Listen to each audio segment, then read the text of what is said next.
जेकाबा जी बाशोर अवाम के नमस्ते और अस्सलाम वालेकुम। जीअं त हिन वक़्तु सोशल मीडिया ते मरहूम फैसल मुगेरी जी मौत के बारे में वही बहस हली रही है, जैमें सब को पहिरियों ज़ुबैर जखरानी एक वीडियो रखी जैमें हुन चयो कि ही मौत न क़त्ल है।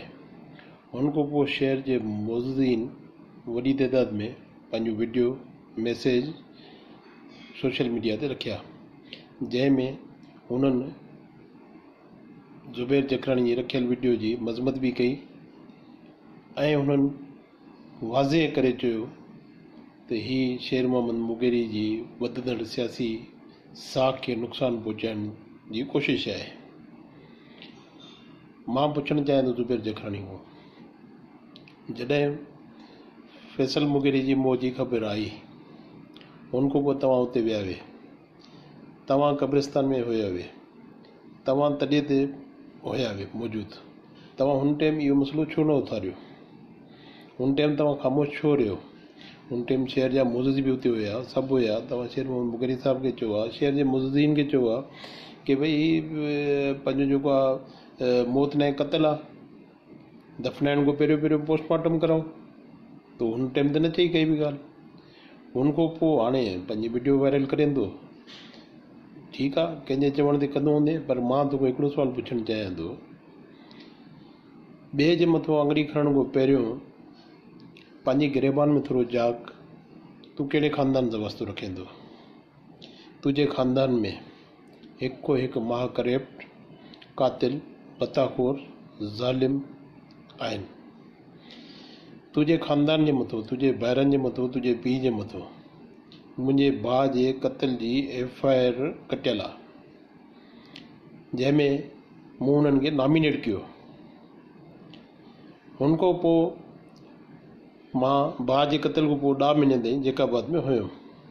10 महीननि जे अंदरि अंदरि इन्ही काफ़ी माण्हुनि जे थ्रू कोशिशि कई कि मां कंहिं तरीक़े सां हिननि जो इन मसइले ते ठाह थिए। आख़िर मां उन्हनि शहर जे मुअज़्ज़िज़िन खे मना कई कि मां अहिड़े तरीक़े सां उन सां ठाह करण जे लाइ तयारु न आहियां।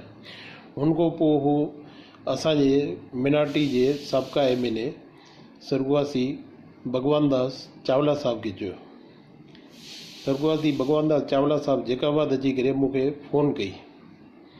मां हुन टाइम पंचायती हाल में वेठो हुउमि। मूंखे चई मां अचां थो, तोसां मिलणो आहे, कुझु इन मसइले ते ॻाल्हाइणो आहे। मां उनखे चयो साईं हेॾे गिटियूं आहिनि सनियूं सनियूं, तव्हां हेॾे न अचो, तकलीफ़ न करो, तव्हां किथे वेठा हो, मां हुते अचां थो। उहो हुन वक़्तु राणे मल मेडिकल वारे वटि वेठो हुयो। मां हुते वियुमि मुंहिंजे मेडिकल ते, हुन सां मिलियुमि, हुन सां वेठासीं मथे ऑफिस में, हुन सां हाल वाल थियो ज़माने भर जो। हुनखां पोइ उन इहा ॻाल्हि खोली कि हिननि सां तूं ठाह कर, वेही करे फ़ैसिलो कर। मां चयोसीं फ़ैसिलो कीअं करां मां हुननि सां, मूंखे तूं सम्झा। मां उनजा गुवाह, उन्हनि जे मथां प्रेशर, त कोई गवाही ॾियण जे लाइ बि तयारु न आहे।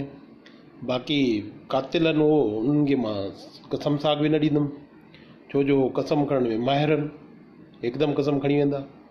उन जो न कसम जी ज़रूरत आहे न ॿी काई शइ जी ज़रूरत आहे, तूं सिर्फ़ु हामी भर। मां सरदार सलीम जान मज़ारी वटि इहो मसइलो रखां थो, मुंहिंजी सॼी ॻाल्हि थी चुकी आहे। तूं सिर्फ़ु हाओ कर त मां सरदार सलीम जान मज़ारी सां ॻाल्हाए करे उनखे आमदा कंदुमि कि इहो फ़ैसिलो अहिड़े तरीक़े सां करिणो आहे। हुन में कोई बि ॻाल्हि न खुलंदी, हुन में सिर्फ़ु इहो ई थींदो कि भई हिननि दुरियुनि जेको आहे क़त्ल कयो आहे, हिन जी जेको चटी असां जे मथां इहे रखूं था। मां हुनखे चयुमि साईं ठीकु आहे, मां शहर जे मुअज़्ज़िज़िन खे सभिनीनि खे मोटायो आहे, हाणे तव्हां असांजा वॾा हो, मां तव्हांखे मोटाए नथो सघां, मुंहिंजियूं कुझु शर्तूं आहिनि। हुन चयो ॿुधाए शर्त। मां हुनखे पंहिंजी शर्त ॿुधाई। मां हुनखे चयो मुंहिंजी पहिरीं शर्त, जेके FIR में नॉमिनेट आहिनि उहे पंचायती हाल में लंघी ईंदा। मां पंचायती हाल जे अंदरि सिंध बलूचिस्तान जूं पूज पंचायतूं, जेकाबाद जा मुंहिंजा मुस्लिम ॿाहिरि जेके असांजा हमदर्द जेके मुअज़्ज़िज़ हुया, मां उन्हनि खे घुराईंदुमि पंचायती हाल में, इहे हुते लंघी अचनि। मूंखे चई यार इहो कीअं, उहो वॾा वॾा सरदार वठी ईंदो, पाण सां गॾु लंघी ईंदो, तूं उन्हनि खे छो? मां चयोसीं मुंहिंजी ॻाल्हि पूरी कंप्लीट थियण ॾियो, हुनखां पोइ तव्हां ॻाल्हाइजो। मां हुनखे चयो मुंहिंजी पहिरीं शर्त इहा आहे कि उहो जेके नॉमिनेट आहिनि उहे पंचायती हाल में ईंदा लंघी करे, पंहिंजो मथो कूड़ाए, ॾाढ़ी कूड़ाए, मुछां कूड़ाए करे, धोती ॿधी करे अची पंचायती हाल में चवंदा कि असांखो इहा ग़लती थी आहे। मां हुते उथी करे सभिनी पूज पंचायतनि खे हथ जोड़े करे ऐं मुस्लिम भाइरनि खे हथ जोड़े करे चवंदुमि कि मां हाणे इनखे इन शइ जी माफ़ी ॾियां थो, छो जो इन जी एतिरी औकात न आहे जो मूंखे ख़रीद करे सघे पैसे ते मूंखे ख़रीद नथो करे सघे। मां 10 महीना जैकाबाद में रहियुमि, हर प्लेटफॉर्म ते इन्हनि जे ख़िलाफ़ु आवाज़ उथारी। एतिरे क़दुरु जो जॾहिं गवर्नर सिंध मोहम्मद मियां सूमरो जी खुली कचहरी थी DCO ऑफिस में, हुते बि मूं इहा ॻाल्हि उथारी, मसइलो उथारियो पंहिंजो।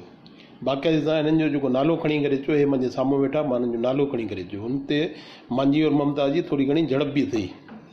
मोहम्मद मियां सूमरे साहिबु पोइ मूंखे हथु वरितो कि मूंखे चई हाणे छॾु, पोइ ॾिसूं था हिन मसइले खे, तोसां इंसाफ़ु थींदो, हे थींदो। लेकिन मां सां इंसाफ़ु न थियो। मां हुन खां पोइ छो छॾियमि, इहो बाद जो मसइलो आहे, इन ते बाद में ॻाल्हाईंदासीं कॾहिं जेको आहे। मां तोखां हाणे पुछणु चाहियां थो, तो में आहे हेॾी ज़रूरत, तूं पुछी सघे थो पंहिंजे ख़ानदान खां, ॾियनि क़ुर शरीफ़ मथे ते, चइनि इहा ॻाल्हि सही आहे या न आहे जेका मां चवां थो। और इहा शइ जॾहिं भगवान दास चावला मूंखे चई त मूंखे इहा ख़बर हुई त भगवान दास चावला हुनखे इहो मैसेज न ॾींदो। मां 2 ॾींहंनि खां पोइ कंहिं जलसे में तकरीर जे थ्रू इहा शइ वाज़े कई कि हिननि मां माण्हू मोकिलियो आहे और मां हुनखे हे शर्तियूं ॾिनियूं आहिनि। और ॿिए ॾींहं ते उहे सभु शर्तूं जेको मुंहिंजियूं चयल हुयूं उहे अख़बार में आयूं, वॾी सुर्खियुनि में अख़बार में आयूं, सिंधी अख़बारनि में, जैकाबाजी में। उन वक़्त जा प्रेस जा रिपोर्टर बि गवाह हूंदा कि मां इहे जेको आहे शयूं चयूं। तूं उन्हनि खां पुछ कि भई तव्हां क़त्ल में इन्वॉल्व हो, करो पाण खे कानून जे हवाले। बाक़ी तूं सोशल मीडिया ते वीडियो रखे या फेसबुक ते कंहिं महिल हिंदुनि जे लाइ कंहिं महिल ॿियनि जे लाइ हमदर्दियूं ॾेखारींदो, पाण खे हीरो साबित करणु चाहींदो, तोखे इहो भुलिजणु न घुरिजे तूं हिकु ज़ालिम ख़ानदान में पैदा थियो आहे। हुन ज़ालिम ख़ानदान कॾहिं बि हीरो पैदा न कयो आहे, हुननि सिर्फ़ु ज़ालिम ई पैदा कया आहिनि। मूंखे तूं ॿुधा जैकाबाद में तुंहिंजे इन ख़ानदान में कंहिं सुठो कमु कयो आहे? मूंखे तूं ॿुधा कंहिं जेको जैकाबाद जी तरक़ी जे लाइ या जैकाबाद जे ॿिए कंहिं लाइ या कंहिं सियासी हिसाब सां कंहिं जेको कुझु कयो आहे? सिर्फ़ु ज़ुल्म जो ॾाढ जे ज़ोर ते, गुंडागर्दी जे ज़ोर ते हे रहिया आहिनि। जेको आहे हिननि खे पीपल्स पार्टी जे करे जेको जैकाबाद में वोट मिले थो, अगरि पीपल्स पार्टी जी हिननि खे टिकट न मिले त मां सम्झां थो हिननि खे पंहिंजे घर जा वोट बि जेके मिलिया उहे खोड़दनि। पहिरियों सभ खां पहिरियों अगरि तोखे बहस कराइणी थी त वठी आ हिननि खे साम्हूं, मां हिननि सां बहस करण जे लाइ तयारु आहियां। मां वाइदो करां थो तव्हां सां, कसम खणी करे चवां थो, अगरि मां हिननि जे मथां क़त्ल जो केस साबित न कयो त मां पंहिंजे पाण खे हिन जे हवाले करे छॾंदुमि, हिननि जे हवाले करे छॾंदुमि। हिननि खे जेकी वणे मूंखे सज़ा ॾियनि। अगरि मां हिननि जे ख़िलाफ़ु उहो क़त्ल जो केस साबित कयो उन बहस में, खुली बहस में, त पोइ मुंहिंजी इहा ई जेका शर्त, पुराणी शर्त आहे, मथो कुड़ाए, ॾाढ़ी कुड़ाए, मुछां कुड़ाए लंघी अचनि, धोती ॿधी करे लंघी अचनि, मां उन्हनि खे माफ़ी ॾेई छॾंदुमि।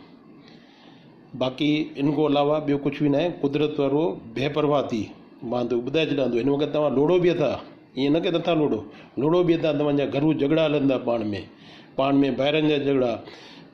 तोखे यादि हूंदो एजाज़ जखरानी जे पुटु हिकिड़ी तकरीर कई जेको आहे, हुन में ख़ालिद जेको हुनजो चाचो आहे हुनखे जेको हुन बकरी चोर, रिड चोर, अलाए छा छा, अयाशबाज़, अलाए छा छा चई। इहे तव्हां पाण ई हुननि जा पोल खोलंदव। तोखे इहा बि ख़बर हूंदी त बाबल जखरानी जेका प्रेस कॉन्फ्रेंस कई एजाज़ मुमताज़ वारनि जे ख़िलाफ़ु, केतिरी करप्शन जा हुन इल्ज़ाम लॻाया। इहे सभु सबूत थी, इहो कोई ईअं न थी। इन ख़ानदान में कॾहिं बि कोई सुठो माण्हू पैदा न थियो थी, उन इन ख़ानदान में पैदा थींदो। इहो भुली वञ के मथां तूं सम्झे कि मां हीरो पैदा थियो आहियां, बिल्कुलु न भुली वञ। अगरि हीरो पैदा थियो आहे त खण आवाज़, वठी उन्हनि खे मैदान ते, लाइव TV चैनल ते या किथे बि वेही करे बहस करा, मां उन्हनि सां बहस करण जे लाइ तयारु आहियां।